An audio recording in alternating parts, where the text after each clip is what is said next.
பொறுத்தவரைக்கும் உங்களுக்கு வந்து சாப்பாடு விஷயத்துலயும் சரி, எல்லா விஷயத்துலயுமே சரி, ஒரு ரொம்ப கூலா இருப்பார். இதுதான் வேணும், அதுதான் வேணும் அப்படிலாம் கிடையாது. விஜய்க்கு ரொம்ப பிடிச்சது dosa. Morning and night, afternoon 3 வேளையும் தோசை குடுத்தா கூட சாப்பிட்டுட்டு அவர் பாட்டுக்கு போயிட்டே இருப்பாரு. அந்த யாரு இப்போ ஃபார் எக்ஸாம்பிள் நான் பண்ணாலும் சரி, எங்க வீட்ல இருக்கிறவங்க சமையல் பண்ணாலும் சரி, அந்த குறையே கண்டுபிடிக்க மாட்டாரு அவரு.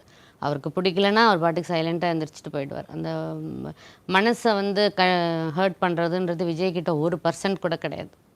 அதில வந்து நான் ரொம்ப லக்கின்னு தான் சொல்லணும். ஏன்னா ஸ்கூல்ல வந்து காட்லி பாய்ன்னு சொல்லுவாங்க. "மிஸ் உங்க காத கொஞ்சம் குடுங்க நான் பேசணும்." அப்படின்னு தான் சொல்லுவாரு. ஏன்னா அவ்வளோ மெதுவா பேசுவாரு அவரு. அதனால யாரையுமே ஹர்ட் பண்ணாம சமையல்ல வந்து அதுக்கு புடிச்ச டிஷ் ஏதாவது இருந்தா சாப்பிட்டுட்டு போய்க்கிட்டே இருப்பாரு. ஆனா எல்லாமே வந்து நீங்க ஒரு ஒரு சின்ன விஷயம் தான். நீங்க ஃபுல் ஸ்டமக் சாப்பிடாம ஒரு ஹாஃப் ஸ்டமக்கோட எந்திரிச்சிட்டிங்கன்னா எல்லாருமே அப்படியே மெயின்டெயின்